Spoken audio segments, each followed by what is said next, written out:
Do good work is not a label, but a way of living. It is the constant and diligent effort to achieve a new level of excellence in one's own life. It is the hidden inner beauty behind the struggle to achieve excellence. It's not perfect, but imperfect.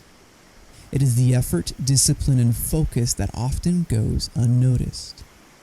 The goal of Do Good Work is to highlight that drive. The guests I have on this show emulate this drive in their own special way. You'll be able to apply new ideas into your own life by learning from them. We will also have one-on-one episodes with me where we'll dive into my own experience with entrepreneurship and leadership. Every episode is designed to provide you with ideas that you can apply and grow in excellence in all areas of your life, business, and career. Today on Do Good Work, we have Dean Dutro.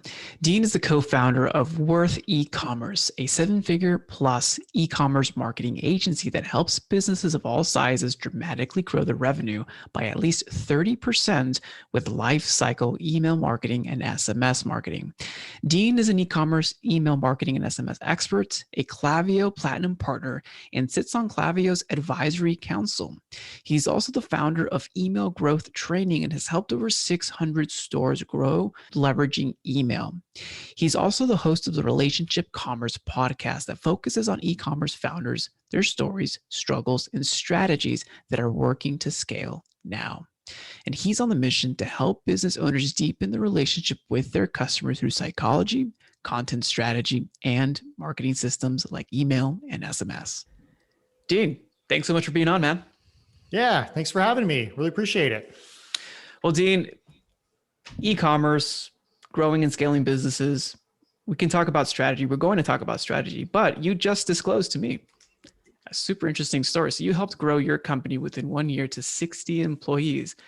And I want to say this again, 1 year, 60 people. That's not easy. Let's talk about that, man.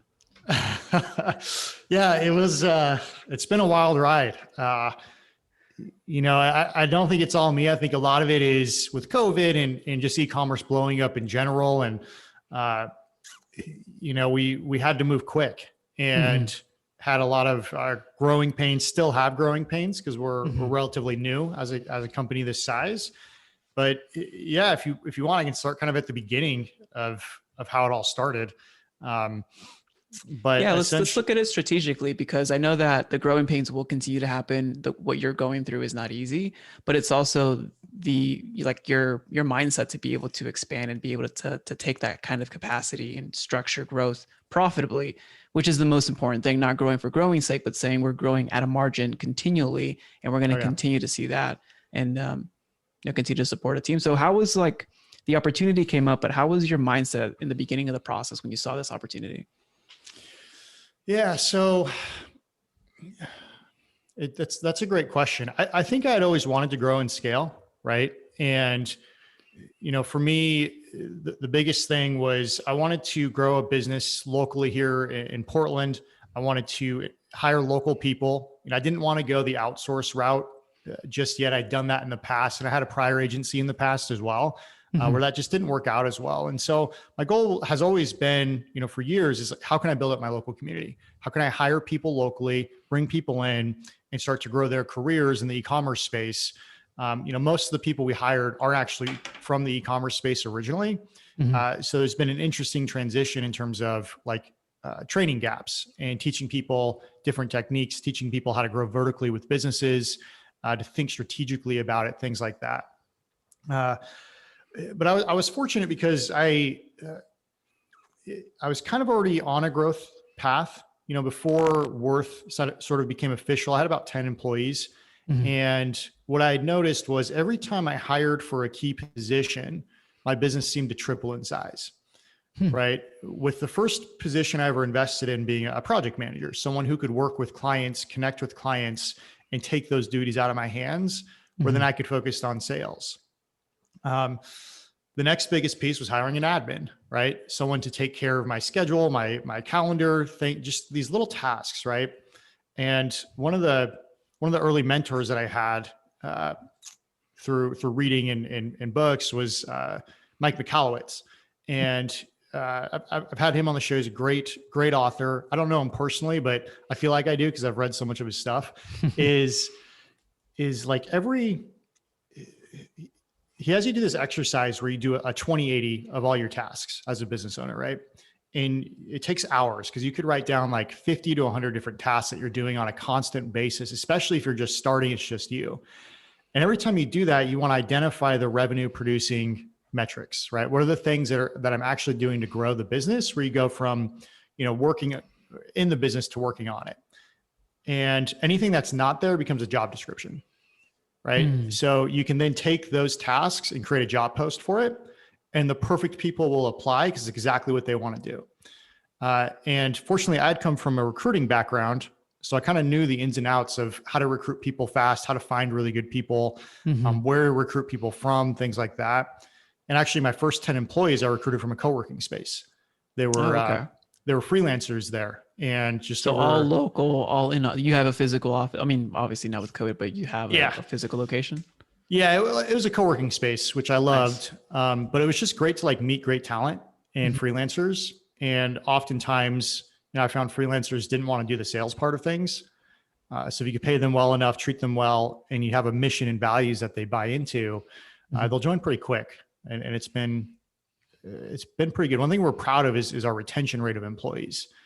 We have very low churn on the employee side, which I think is hard in the agency space for sure. No, it definitely is. Especially, I mean, your background with hiring and recruiting, I think you understand what people actually want when they work with a company. So you're able to provide that perspective. You mentioned something that I think was pretty interesting, and I want to dive in a little bit before we go too deep. You've measured that for every one employee that you brought on, you've been able to triple either the margins or revenue.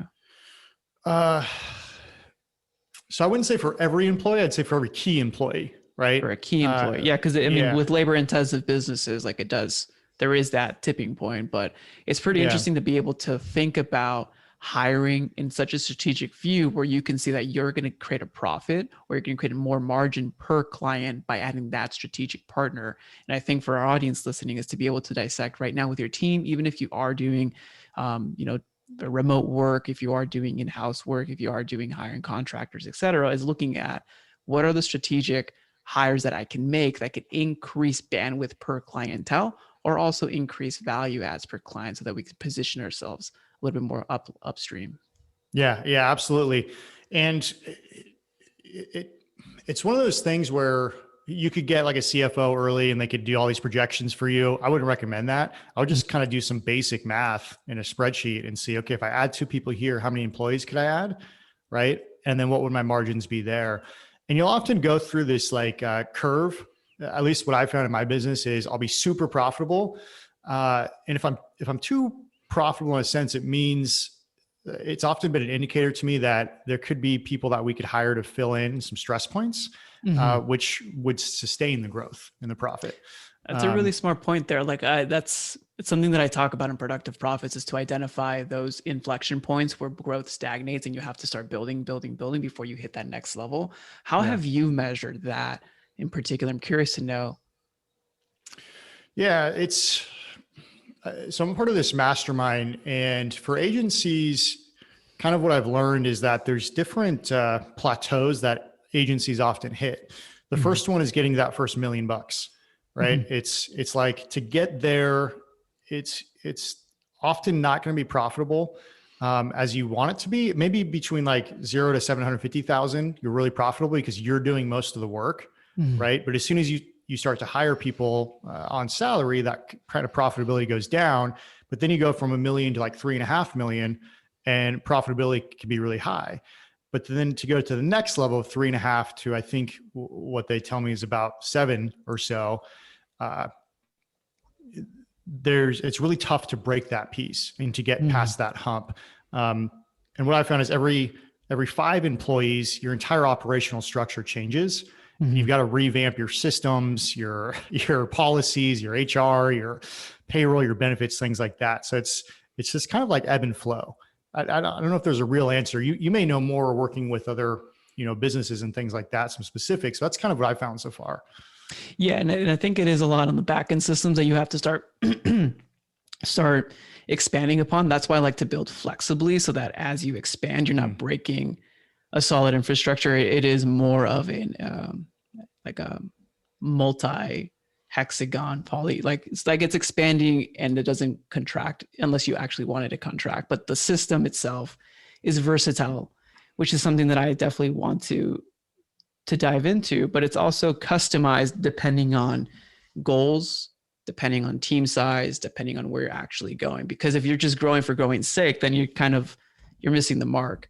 And the label of success is not determined. So is success just a monetary number, or is it the quality of success that you want to look at? So that's a huge indicator of what you're actually designing for. And I think that's where we sometimes miss the mark that I've seen with founders or working with companies, is that they don't set that design structure in the beginning and understanding what I'm actually designing the business for, so that when you start hitting these humps of 15, 20, 25 employees, you understand that, okay, at this level, I'm going to have to provide X, Y, and Z, or I'm going to have to switch around a few things, but we've already planned that because that's what's our original design.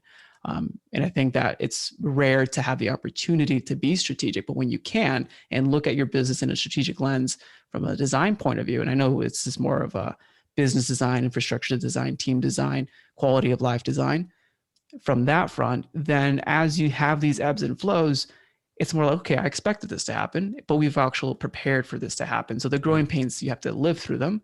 But it's not that it's easier. I just feel like it's more, okay, this was going to be a little bit hard, but we expected that. We can continue to grow past this. Yeah, that's really interesting. And to be honest, like for me, the most strategy I did was I would build different org charts. You know, like it wasn't that well thought out because it happened so quick.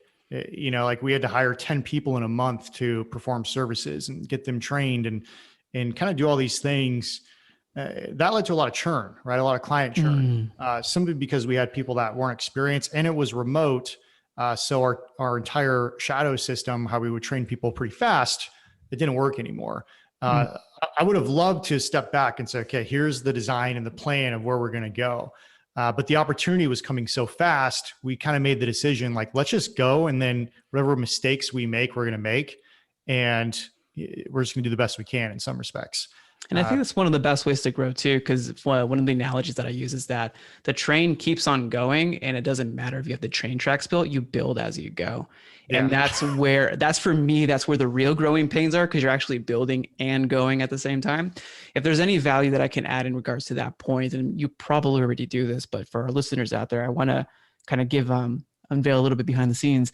It's important to be able to measure sales velocity and sales cycle to understand where we're going to be in forecasting. So you can get to the number of saying, cool, this month, let's say it's month 3, it's March. If we're planning for April's numbers, what's our expected inflow coming in? And then looking at your org chart and creating what I call the task units, where you have the team leader and then 3 implementers and then the project manager or support or an admin, whoever that is, and saying how many availability or open slots do we have I love it. for that. If we don't, if you can start forecasting, hey, we're actually gonna be upside down in the next 3 months, we're gonna bring in 12 new accounts, we only have spots for 6. Now you got to hire 1 additional person and train them, because in the next 2 months they're trained up, they practice on a couple clients, not that they practice on clients, but they get their experience and exposure through support with the team, through admins, through directors, and then you can plug them in. But that does take time. But then you can also talk about strategies of waitlisting and stuff like that. But that's how I would look at it. Killer advice. That's very similar to how we actually did it. Was we knew that this amount of people could handle this many clients, and we knew that our pipeline of clients was going to be, let's say we're going to close 12 a month, which means we had to hire 2 people a month or so. But then we started to figure out, okay, we're also going to churn a certain amount each month. Right. And so that got taken into account. We ended up hiring a CFO to help us map all this out. And there's like hiring points now. Whereas before I hired 10 people all at once because I was like, we're just going to get a bunch of sales. And that was a big investment that paid off for us. But I wouldn't do that again this year. Right. Like I wouldn't just hire 10 people off the bat. I think I would do it more controlled because that was a big payroll cost until we got everyone at capacity. Because you're floating that. Yeah. Because we're floating it. Yeah. And then we ran into churn, right? So the projections I kind of made in my head took longer to get people to capacity, which hurt our margins for sort of the last quarter of the year. when I was projecting it was going to be much higher. So that was really interesting for me to learn.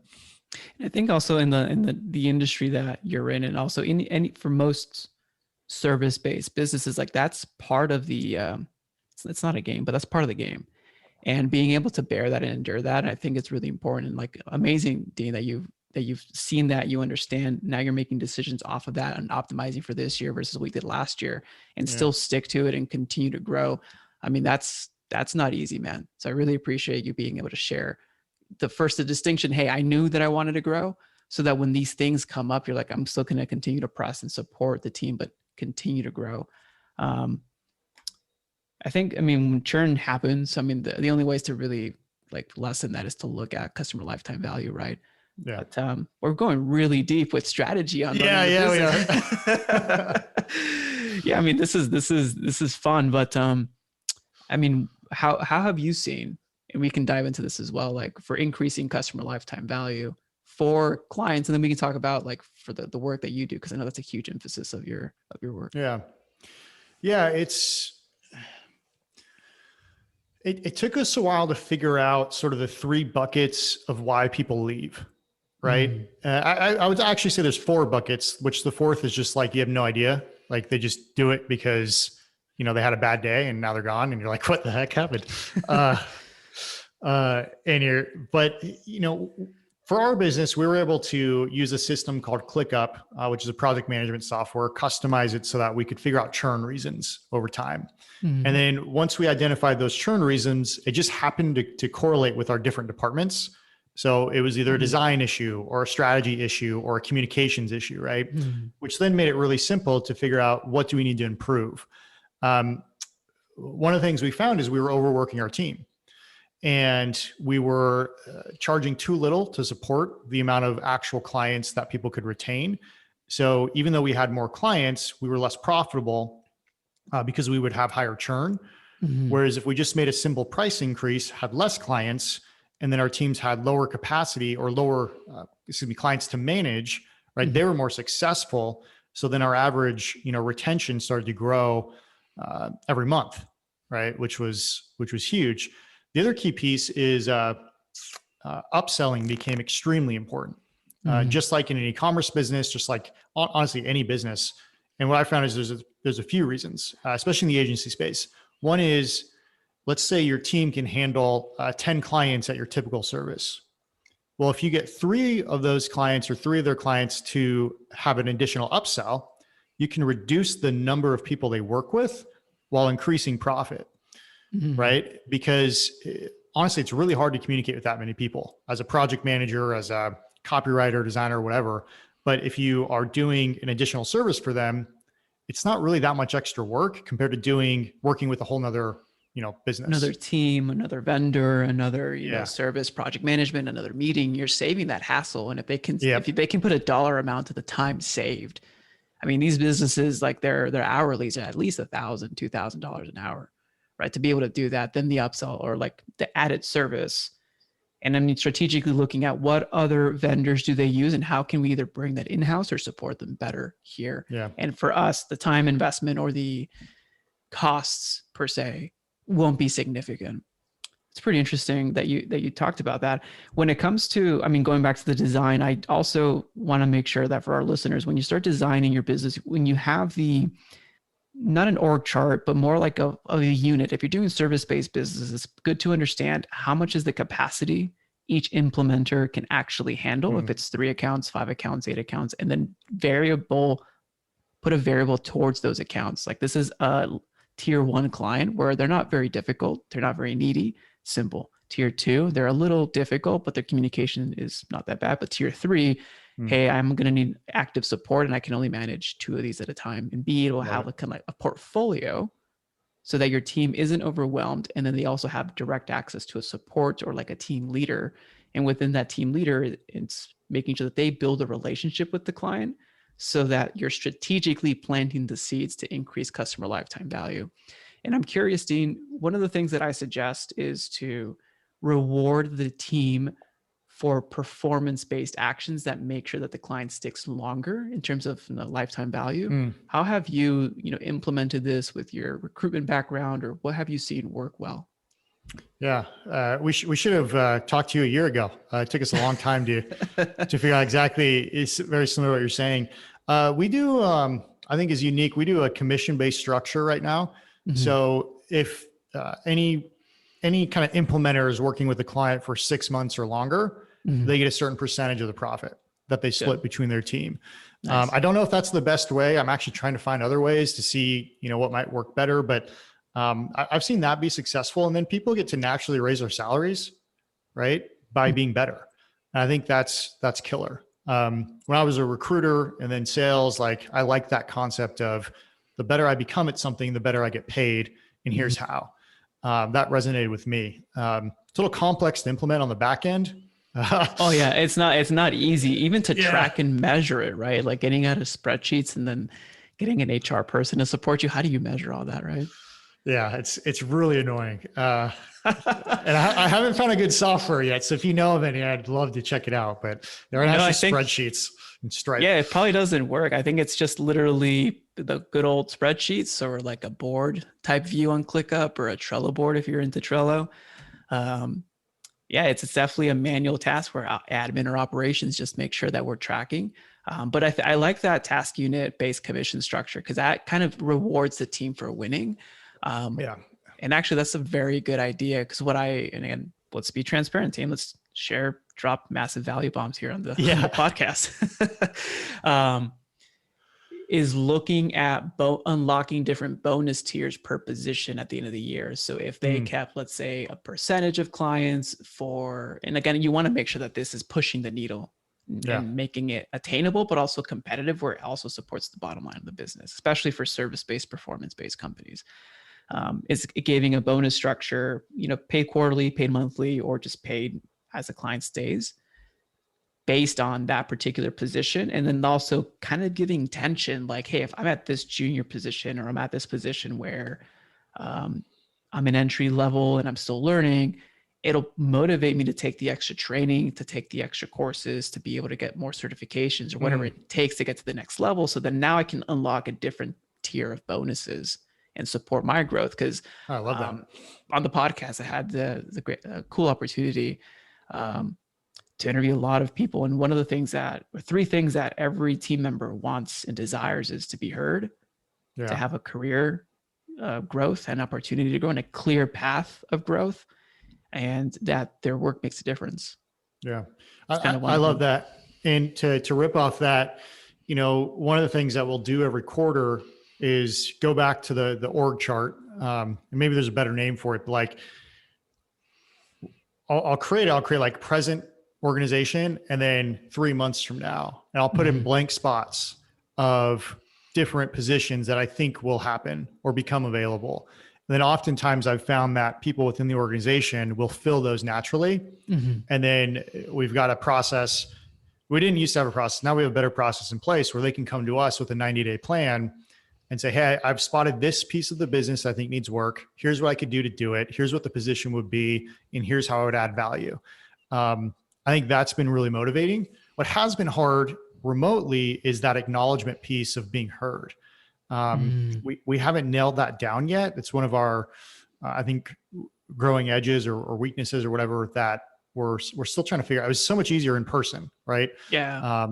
And even though we weren't fully in person, we were like 2 days in the office, 3 days remote, like just being able to like go have a coffee or see people or grab a beer, you just hear what they're working on.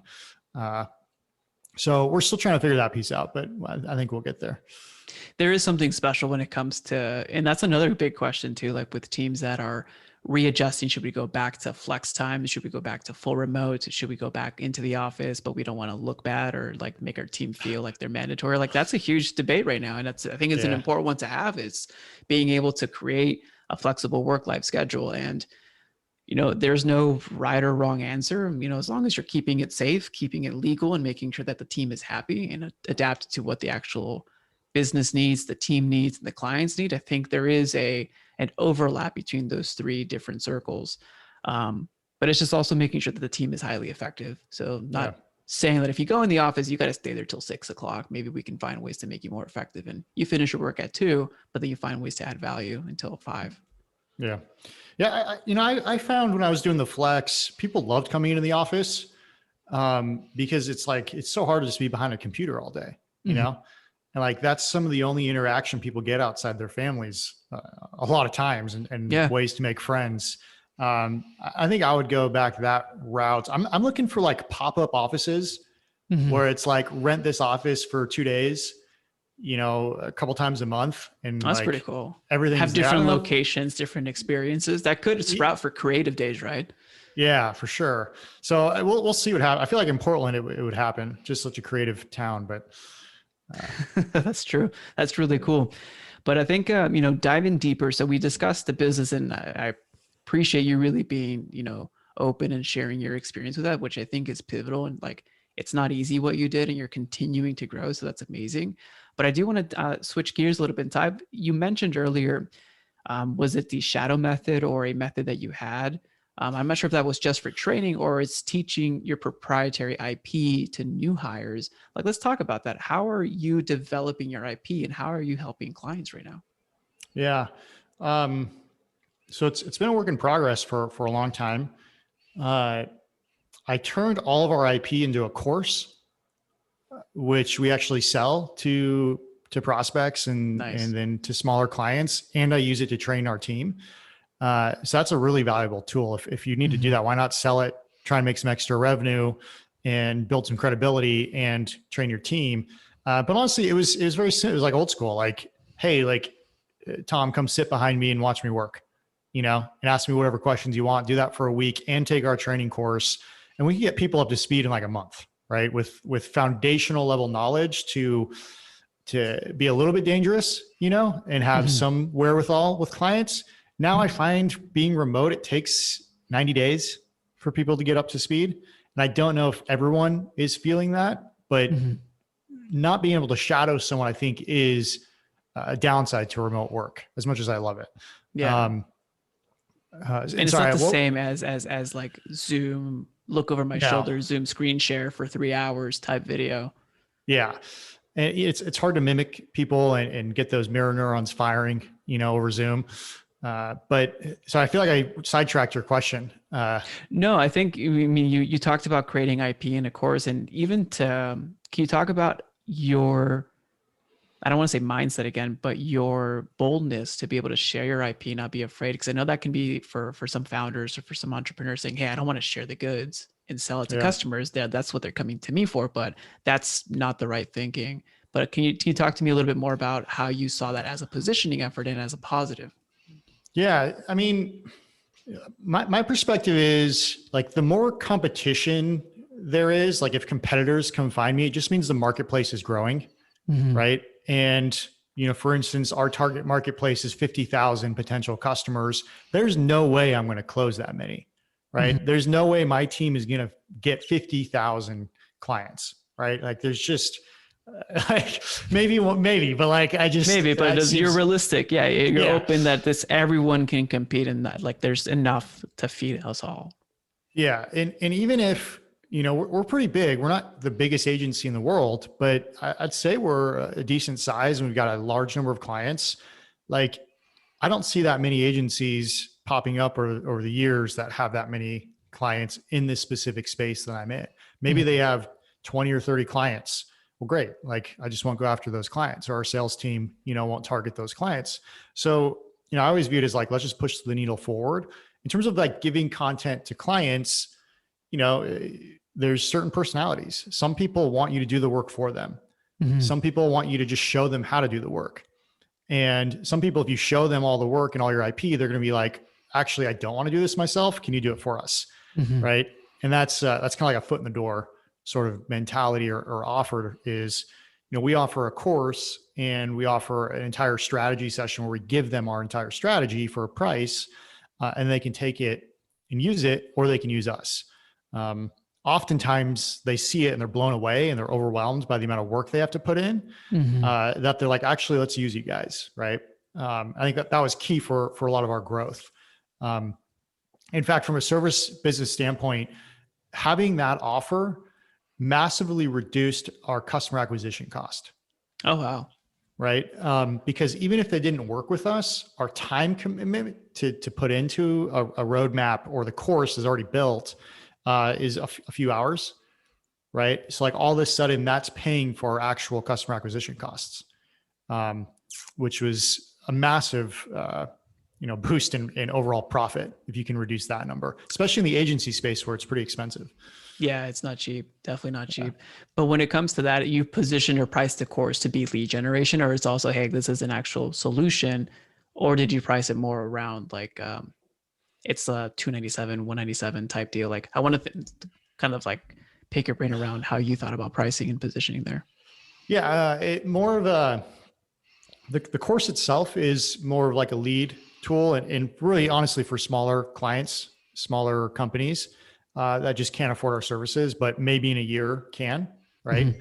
So it's that kind of long-term tail end sales effect, which we're starting to see that trickle in, which is pretty cool. Mm-hmm. It's free, free leads. But the roadmap is not cheap.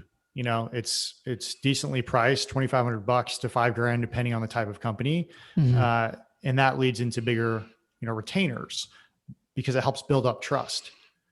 Yeah. And it your kind pricing, of slows the process. Your pricing to build up that trust, which I think is extremely important.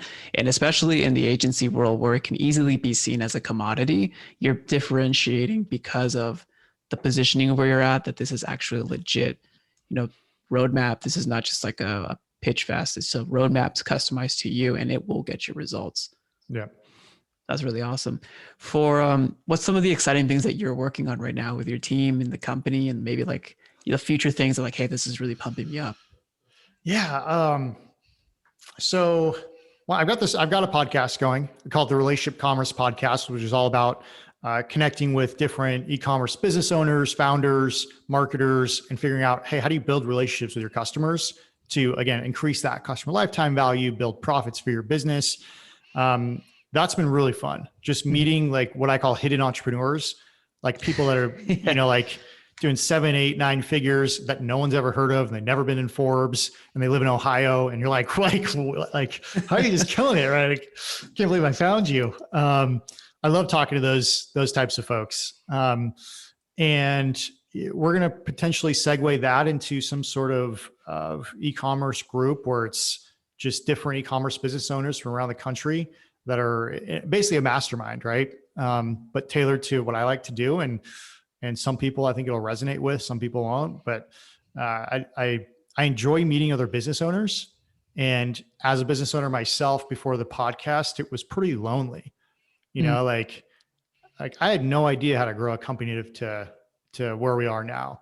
I joined a mastermind, which has a lot of great agencies in it, in different fields to rip ideas and connect on. But before that, it was like, shit, I don't know what's next, and most of the time I don't know what's next with things until I talk to someone who's doing more or doing better. And I think that's the important part too. And I really appreciate you being vulnerable there and being able to, for our listeners out there, is that go for it. Yeah. Like, and the fact that you're building community, you're building success stories, you're supporting, it's over 600 now, I'm assuming based on the recording time, but supporting a lot of different business owners across, the US and maybe even Canada. But the whole goal is you're making impact, you're driving that impact. And even if you don't know the answers, you know how to find the answers. And I think that is one of the key skill sets of an entrepreneur that needs to be taught more in, growing up or in schools. But Dean, I love this conversation. For our listeners out there, what's the best place for people to, one, thank you for this episode, is also reach out to you and learn more about what you're up to? Yeah. Best way to just contact me on LinkedIn. Just search Dean Dutro or Worth E-commerce. You'll find me there. I love connecting with people on there and talking about things. And, if you want to join a podcast, I'm always happy to connect. And, but yeah, I'd say LinkedIn is the best way. Awesome, Dean. We'll put all those links in the show notes. Thank you again, man. Thanks a lot.